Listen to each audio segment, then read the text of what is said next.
The legendary Warren Buffett himself once said that it is wise for investors to be fearful when others are greedy and to be greedy when others are fearful. Likewise, the infamous Nathan Rothschild said that the time to buy is when there's blood in the streets. As the cryptocurrency market continues to experience unprecedented volatility, many investors wonder, is this the perfect time to buy in, or is now the time to sell before the price crashes further?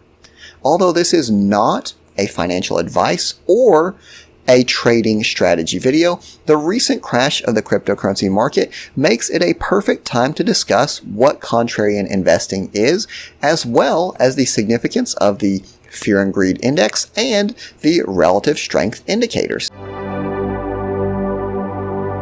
Hey everyone, and welcome back. This is the Part-Time Economist, and in today's video, we are talking all about contrarian investing, fear and greed, relative strength, a lot of really cool terms, useful information. But before we start, I want to be 100% clear. And this video is not financial advice.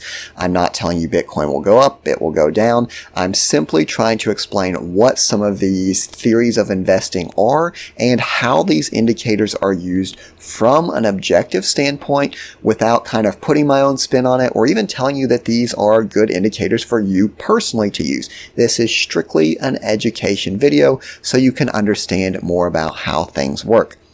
With that being said, the cryptocurrency market has definitely seen better days.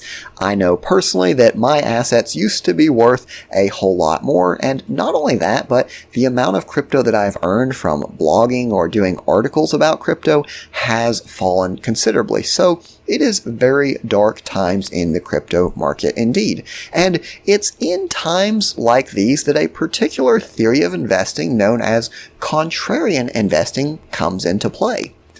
Quite simply, contrarian investing is, as the name implies, a strategy that involves going against the grain of investor sentiment at a given time.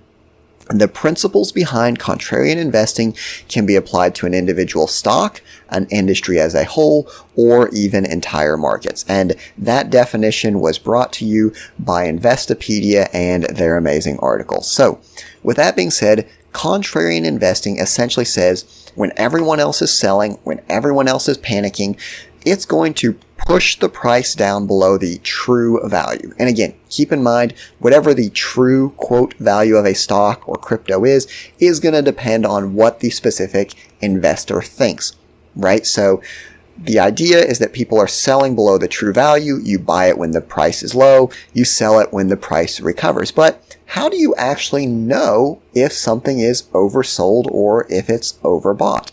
Well, there are a couple indicators that investors sometimes use. And again, I want to be very clear. I'm not saying you should use them. I'm saying they are commonly used. The first of these is something known as the fear and greed index.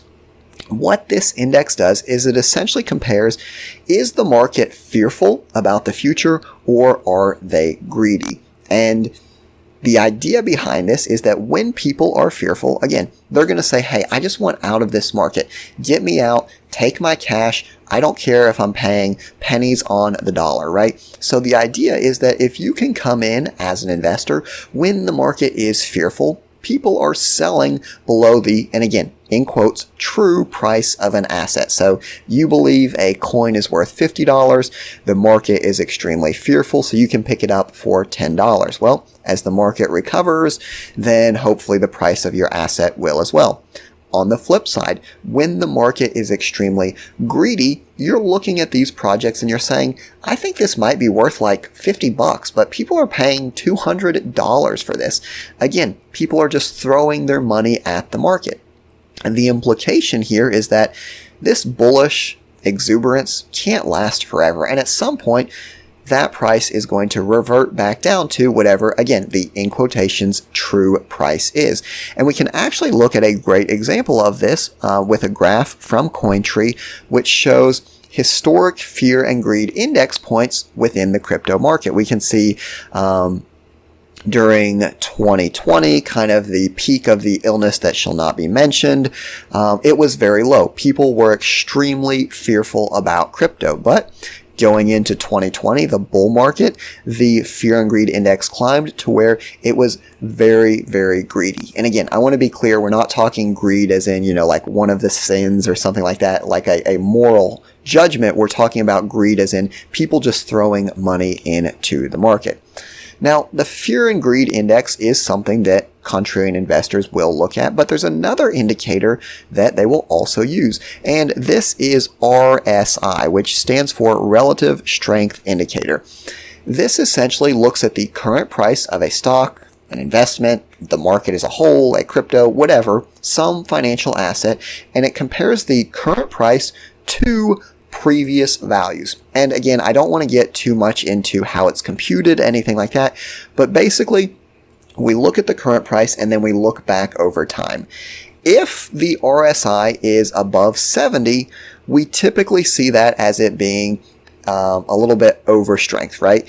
If it's below 30, then it's typically under strength, right? So the idea here, kind of with the fear and greed index, if something is overbought, right? If people are investing too much, and again, too much in quotes because that's subjective based on the individual investor's assessment of the situation.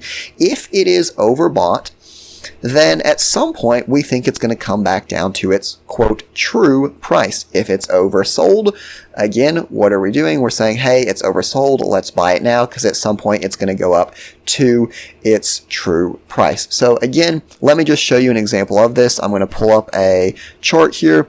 Again, I'm not recommending any specific site. I literally just typed in RSI Bitcoin and it will bring up a chart for you. So what we can see now, the RSI for Bitcoin is about 44.58.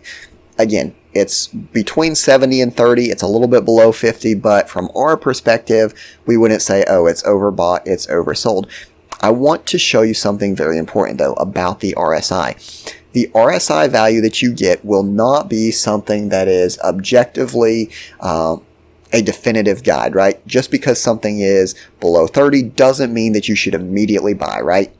You should do your own research, everything like that. But particularly, the RSI value is going to change depending on what kind of time frame you look at. So if we look at Bitcoin RSI on a 3-month period, we're currently at 45. If we look at Bitcoin's RSI on, let's say, a 5-year period, we're at 34, right? So because we're comparing the current price to previous prices, we've got to keep that in mind. Again, don't want to get too much into it. It's just important that you mainly know how investors use it. The general guide, if it's above 70, there's the possibility that the stock may be overbought, stock or crypto. If it's below 30, it may be undersold. And what's the entire point of this? The entire point of this is to put some metrics, right? To use a little bit of math and kind of use that to align what we feel as an investor. So again, if we think something is overbought, then we're going to be looking, we're going to say, okay, I think this is overbought. I think the value that people are assigning to this is above the, quote, true value.